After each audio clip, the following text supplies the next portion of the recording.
Assalamu alaikum, and welcome to another episode of Deen Talk. My name is Hamza Ahmed, and I'm one of the three co-hosts this season on Deen Talk.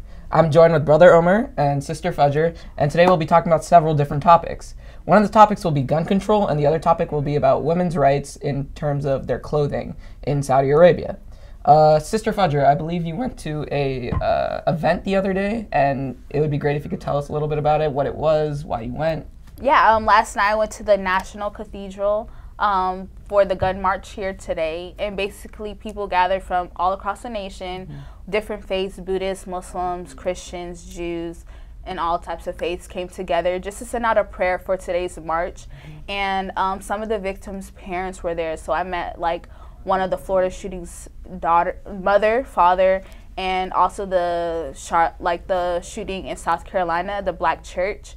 Like one of the daughters was there as well. So we had like actual people affected by gun violence, and we saw some people in the DMV area as well that has been affected. But people came from like everywhere, California, Minnesota. Also saw like Native Americans there. Like everybody's just affected by somebody in their family or somebody they know by these gun laws. That it's just great to see everybody coming together, and I'm really excited for today.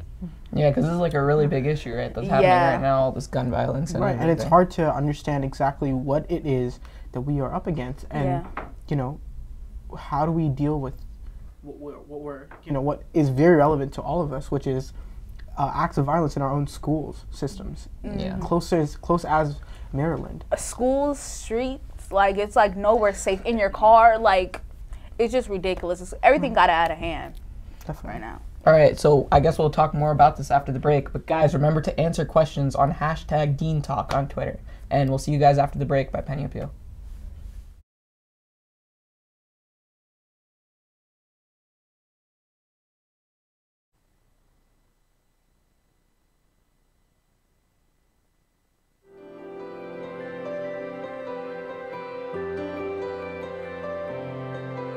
As you see here, they're well being built.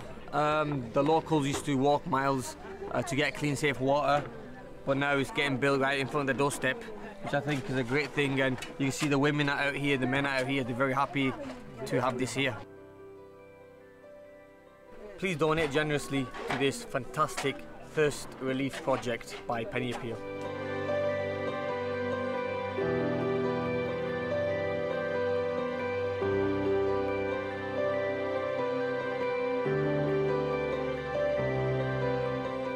Donate online.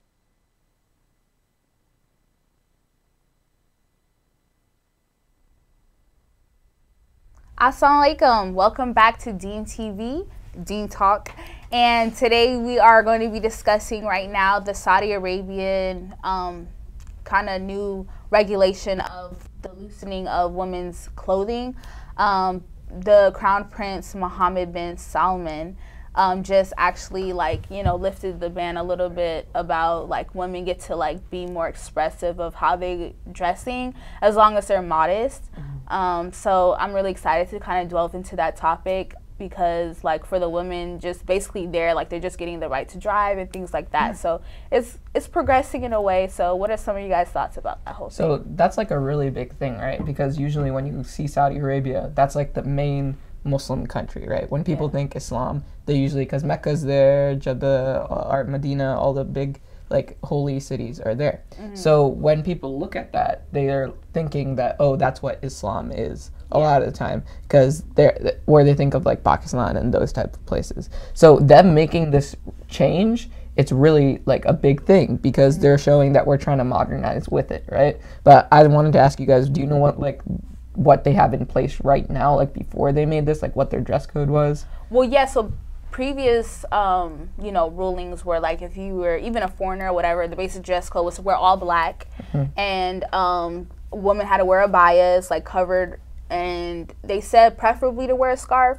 They said it's not required, but just to be on the safe side, it's best to like wear a scarf. Hijab. Yeah, and then you also have like some people wear niqab as well. They made a little joke. They said when Miss First Lady Michelle Obama went, she was just modestly, but I think she was wearing bright clothes, but it was still modest, but they were just like But since she was first lady, it was fine. But they like usually want people to wear black and a scarf, and she didn't. But like she was still dressed modestly. So for them to like elevate their change of like colors and stuff, like that's huge. Like I just can't imagine. Even though I'm wearing all black today because I want to, but every day like I like to switch it up, like wear different colors. I know y'all been seeing me on the previous shows, so yeah, I like to switch it up. I don't want to just be wearing the same thing every single day.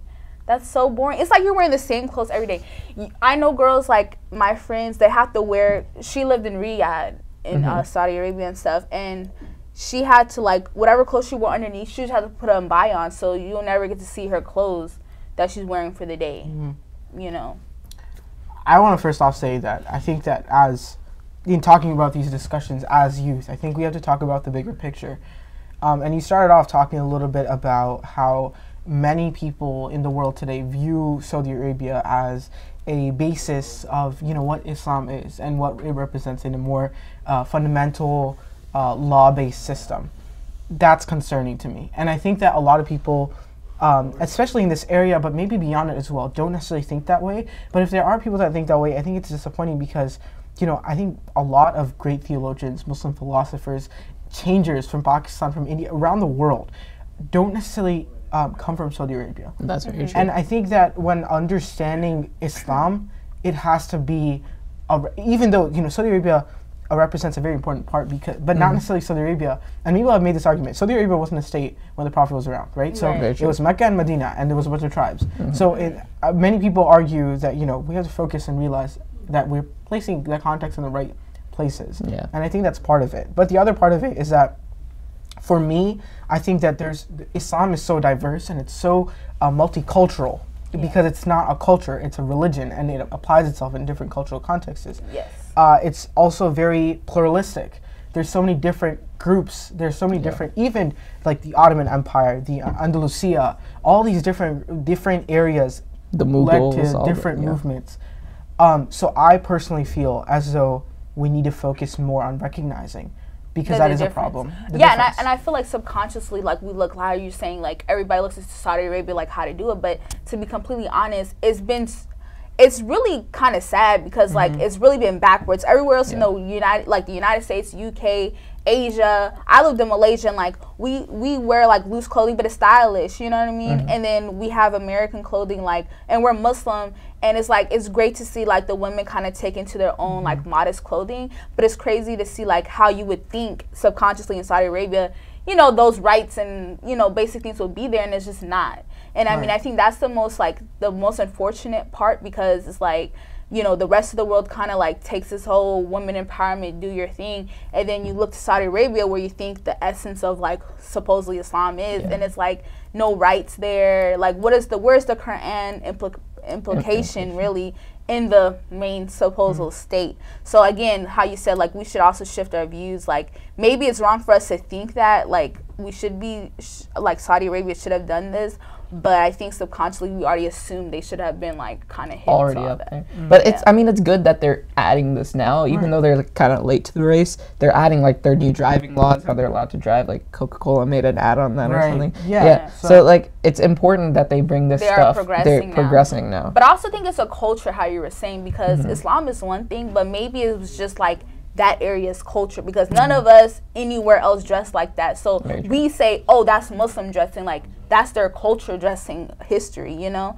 So I think that also could change too, because everybody thinks that the culture is Islam, and maybe it's just an Arabian culture, you know? I mean, I don't know if it's, I'm not trying to necessarily say good or bad. I'm just trying to say that when we as youth look at Islam, when we look at our own religion, I think we have to recognize the pluralism that exists within it, and then appreciate that and recognize that there are powers like Saudi Arabia that have different rules and regulations.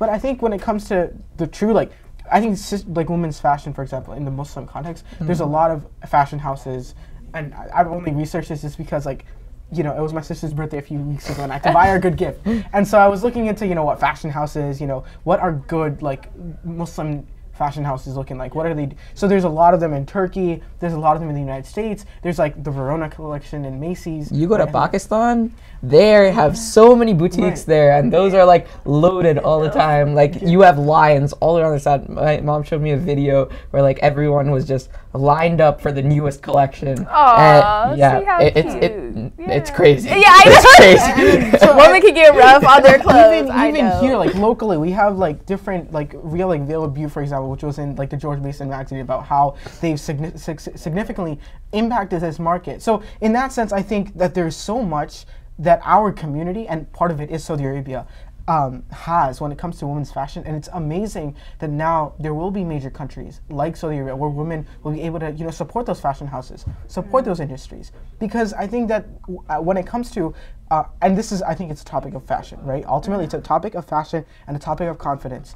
And I can't speak to both of those because I am not an expert in women's fashion. I am not an expert in confidence, but I can say as an individual that I think that it'd be very important that women in Saudi Arabia have the opportunity to dabble in this art. Yes. And that will only procure more confidence, and it'll only procure more fashion throughout the world. And I think that's why it's such an important step. I definitely agree. And I mean, Saudi Arabia is so-called a pretty wealthy country, so it'd be great to help support the global Muslim modest market movement. Okay. And like you went to the HU Hijab Fest, right? Like that's also like empowering women, right? So like what did that have to do? I mean, I think that that's just like, you know, even those that are leading right now, like Halima Aden, Ibtihaj, and people look up to them, but they're very into fashion as well and expressing themselves. And I just think that this is really important because, I mean, I don't know why, but like people always trying to regulate women. And it's just like, why are you guys regulating your women in your country? Like, let them express themselves. I know people, like, you can really get depressed like that. You know, I'm just glad I grew up very freely, and I mean, I chose to dress modest, but like, I don't think nobody should be forced to like, this is what you gotta wear. Where's the regulation if it's so hard on the women? What about the men? You know, I just sometimes always feel so much pressure on us women to like, you can't do this, you can't do that, and like, what can you do? And let me express myself. So I'm just happy for those women who might have been suffering because they couldn't like express themselves. Now they can, and now they can explore these different options and try new things. And I'm really excited about that. And, you know, I think we have to, you know, wrap this up. But, like, talking about, like, also about the religious aspect, like, having women being able to take these roles of driving cars, all of this, I think it has a religious implication, too. Because, like, in the Quran, men and women are supposed to be held at equal standards. Correct? And women are important in having religious discussions. And so, like, I can think of, like, one, like, scholar in America that's a Muslim woman, like Ingrid Mattson. But aside from that, like, there's not a lot of women scholars, and we need more of them. We do. So, women, if you're watching this, call to action. Yes.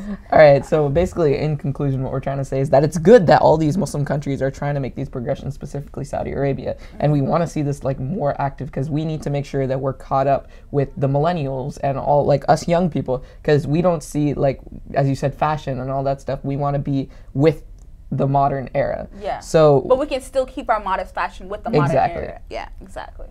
So yeah, so basically, you know, the main thing is stay modest and you can still express yourself. And we have a quick message from our sponsors, and we'll be back after the break.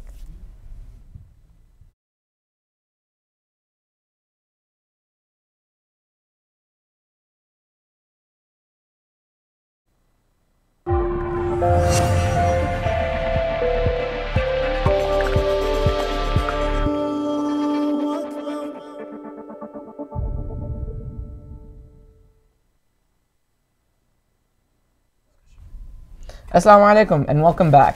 So now we are going to be talking about gun control, which these days it's a really big topic going around. Like today we have the march in Washington and there's all this stuff going around. We have all these school shootings. Like, that's not good.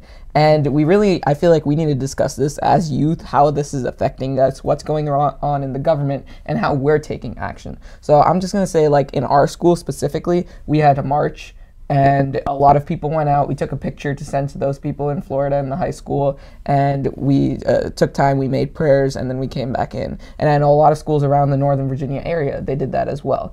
And I found it really interesting that the youth are the one that were organizing this specifically. We were going out, we were being like, hey, to our principals, can we do this? And some principals at some schools, they said, no, you can't do it. But students still did it. And they had the consequences, but they thought that this was something to stand up for, and this is what they wanted to do. So I want to see what you guys think about gun control in general and like how we can make a difference to this. Well, I think just in general, I just want to give a round of applause to our youth today stepping up, taking it to our own hands. Today, this initiative in DC and across the nation is led by the students, and I think that it's also showing the time we're in, where we used to just be like, oh, that's our father's job or the president's job. Obviously not. So it's just like, we got to do it ourselves, you know? So the fact that we're just kind of grouping together and like doing something about it is really important. Like yesterday at the National Cathedral, it was just amazing to see those that were directly affected, but it just ultimately, I just saw every race there, and it was just something like a human problem that we have here. And it's just like, when you see a mother cry over their 16-year-old daughter who just got shot, she was about to be 17 years old, and she's waiting for her letter to come in back from college, the University of Florida.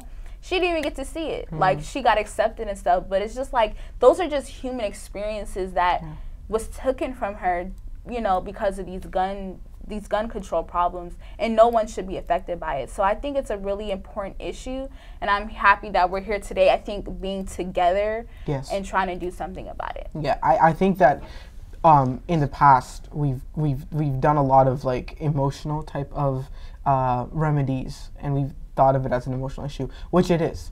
But the political and the social impacts of us standing together, going to marches today, you know, speaking up about it, have been tremendous, and they continue to be tremendous. And I think we did not have that, and now we do. And so it's very important for me that, and it gives me a sense of optimism that there is so much youth involvement, and there's so much collectivity in approaching this issue. Personally, I am researching, right? So like, I'm trying to find a stance, understanding what it is, what factors go into, you know, determining what policy looks like. So from the policy standpoint, I don't know a lot about gun reform, but I know that we need to have a discussion. And the day of one of the shootings, I remember hearing from, you know, some people in Congress talking about how the Congress on the floor was a bill for immigration reform, and they were talking about immigration reform the day of the shooting and the weeks preceding, rather than talking about gun laws or gun regulations. Even if you don't agree or disagree with that, right? Like we're not talking about that. We're talking about bringing it to the table. Because it's an issue, and you really have to discuss it. We know that like the immigration reform, we're not going to go there, but immigration reform that Congress was working on has not gone through with the new spending bill that Trump signed like 2 days ago or 1 day ago. So it indicates clearly that we should have focused on something else, but we were focusing something else completely.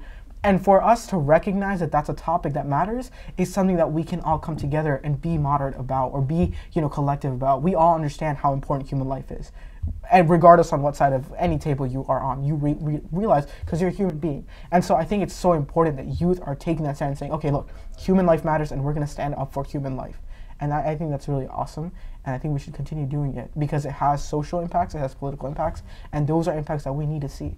Right. So, you can go. Okay, yeah, there's actually, I just saw, you know, I'm always on Twitter and Instagram and everything, but they're, instead of like dealing with the gun control laws, they're trying to like make some adjustments to it. So a new theory is like they're trying to bring in more police to the schools. So the thing is, you're bringing more police to the schools, they're saying like you're gonna make it like a prison, you know what I mean? So you're taking all the life out of these children, you know what I mean? Nobody wants to be regulated and scared. Every time you see a police officer, you're just scared. It's just natural. You're just like, oh my God, you know? So you don't want these children to go to school, have to see all these police officers.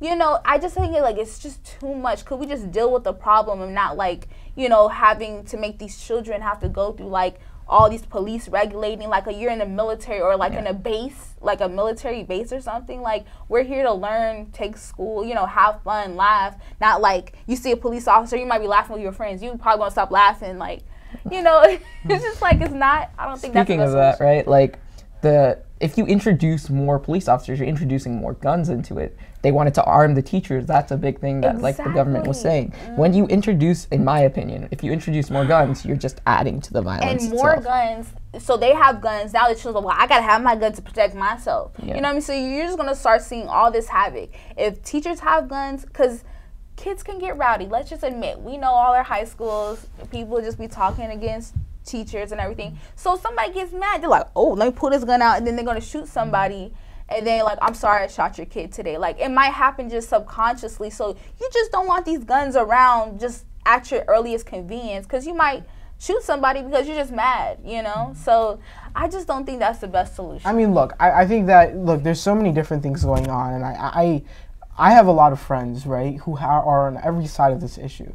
Yeah. But I think the biggest thing, the reason that I'm saying this, I'm not saying that I have a policy issue, is because I think that oftentimes when we look at this through a specific lens, right, we fall into the issue of not having moderacy, right? And I'm not saying that we shouldn't stand for what we believe in, we should. But I think the challenge of what gun reform policy really means, or what it means to do this, is coming together as Americans, believing in the value of something, which is human life, and then sitting down and actually having active discussion with people. Well, you know, bringing up common sense, like, you know, logically speaking, would this work? Would having guns in schools work? Would having police officers in schools work? And if it doesn't, or if it does, is based off of that discussion. So my biggest concern is that there is policymakers that are not talking about this right now, and they should be. And I think that, like, talking a little bit about like what is going on in DC right now, by one statistics, 500,000 people plus are going to DC to speak about March for Our Lives. Yeah. That is an impact, and I think that's going to go down in history books about how Americans took a stance. Americans came up, and Americans tried to make a difference. And I think that that's going to really mobilize people, and that's what inspired. I feel like this issue can bring Americans together.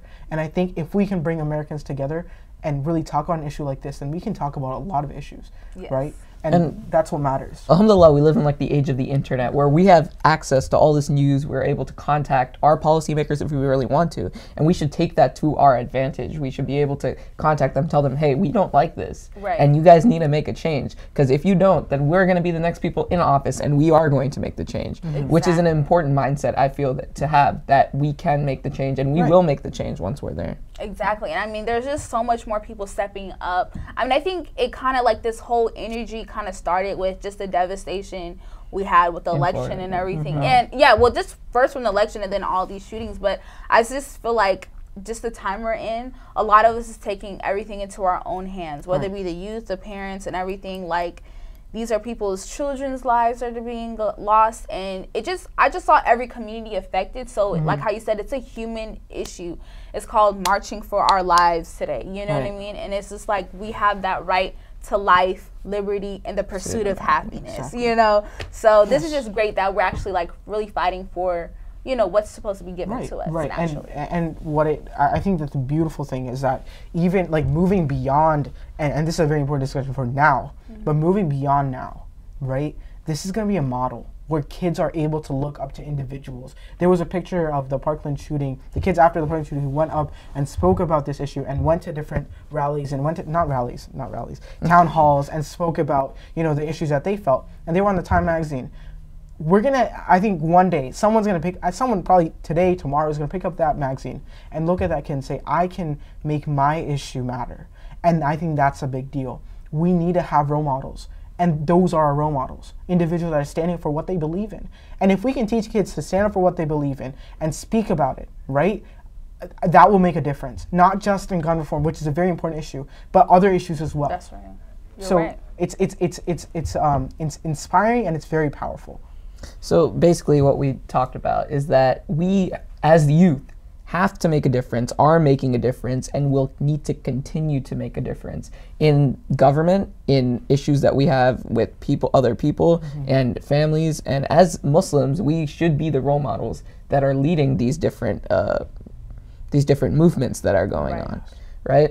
And we will be back after a break, but remember to answer questions on our Ask questions on hashtag Deen Talk, and we will be back after this break. Thank you.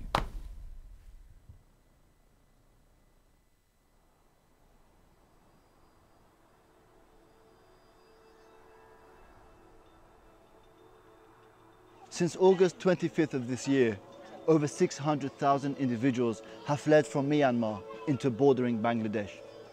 They've witnessed crimes against humanity.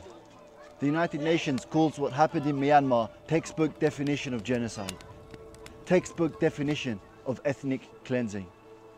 We've been here for the last few months, providing them with access to clean drinking water, providing them with access to primary healthcare services, helping them build their shelters, as well as giving them weekly food distributions.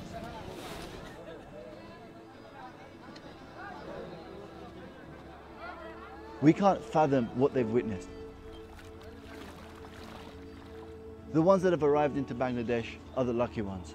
They're now residing in between the 22 to 25 official refugee camps that have now been established. With your continued support, we want to secure their future. We want to stay for the foreseeable future so that we can dig more water wells, so that we can provide them with more medication and more medical advice, so that we can help build more shelters, especially with the winter coming and the cold setting in. Please visit our website to find out more about our work and to support us with your generous donations.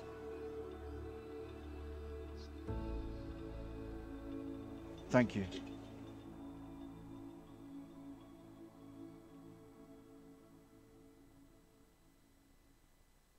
And we're back with Deen Talk. And now we're going to Twitter to see some questions we have from the audience and the viewers we have watching today. So one of the questions is for the more freedoms for Saudi women, but is the nation ready? You can go.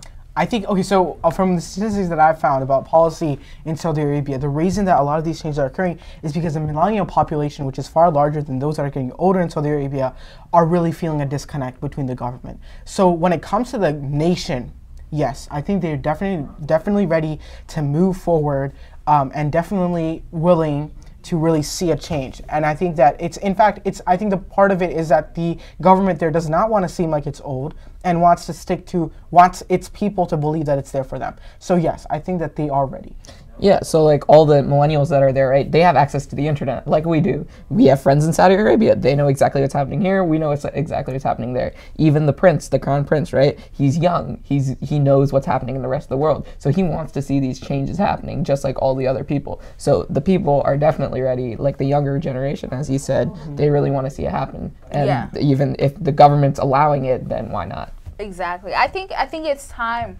I mean, I think it's been time, but I think that even the support of the rest of the world, they've really been trying to see their freedom for these women. You know, you guys know me, I'm always following Rihanna and stuff, but she also made a post like before, like she was happy when they passed the driving law. So it's just, I think like the whole world is just yearning for the basic human right that any human being should have, that women should have already now get to have. So I think it's time and they should be ready. I think it's going to be new though. They just got to adjust to women get to vote now and the nation may be ready, but there'll be government will have to work with like adjust. And then so and there'll always be people that'll say this isn't good. There's always going to be, but the haters gonna hate. Haters gonna hate. The nation is ready. The government may not or may be, but the nation itself, I think, is pretty for ready. The most part. And beyond the nation, a lot more people are determined to get this, and it's exciting. Yeah. And may Allah definitely help. I think we have time for another question. So this is a good one. So for the gun laws, if we say that we did have police in the schools, young Black and Latino boys undoubtedly will suffer the most if teachers have guns. Like, I definitely agree with that, because we already target on the streets, and basically any minority group, Black, Latino, Brown, is like, I guess, the most targeted group. So, you know, they're always giving an excuse, like, say, like, if they get in trouble, usually the Black or Latino or like the minority guy gets punished way more than a little white kid. So I think that this also gives an excuse, hope, like there might be more Black bodies dead and Latino bodies dead if the police go there, because like, oh, he was just loud and I thought he was pulling out a pencil, but it was a gun. I thought it was a gun instead of a pencil. You know, they're gonna be doing all these, making up all these new things, like I thought it was this, and give them reason to shoot some people. And this is definitely like a mental thing, because this is just how it is in the United States. You see these different, it's racism basically, because you know that this is what the stereotype is, so this is what they're going to assume. A white boy will probably have a lot more confidence than a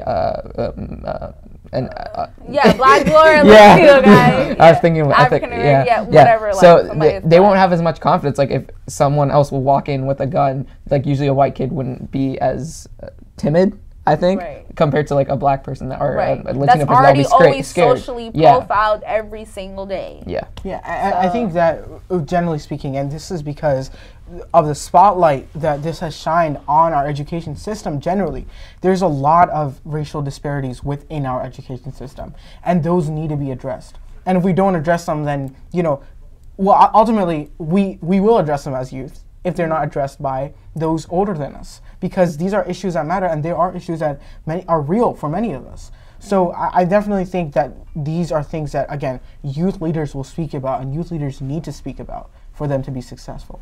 Yeah, I definitely agree. So we have one more question for today. Do we have time? Yeah. Okay. So what question you guys want to do? Just ask one. Yeah, just go for it. Okay. Mehdi Hassan suggests all Muslims in the U.S. should join the NRA. Then we'll see gun control for sure.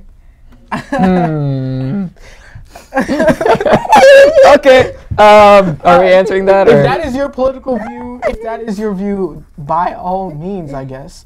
But, All right. Well, I don't know if that's a good one question. thing, I'm excited for the pizza we're getting after this, so I Yes. kind of just want to Oh end this. my gosh. Yeah. Wait, So- I got so much to say about this company right here. Like, they got the best buffalo chicken pizza. Brahma Pizza. Brahma Pizza. Brahma If you're Pizza. in It's the big. Reston area, If you are Clarendon in area, if you're in DMV, DC, DC, Maryland. you gotta drive all the way here and get that pizza. and pop by the Yeah. studio and give us some as well, because Salam. we need We'll that say salams pizza. to you guys. So- Yes, but please get this pizza. Get the buffalo chicken too.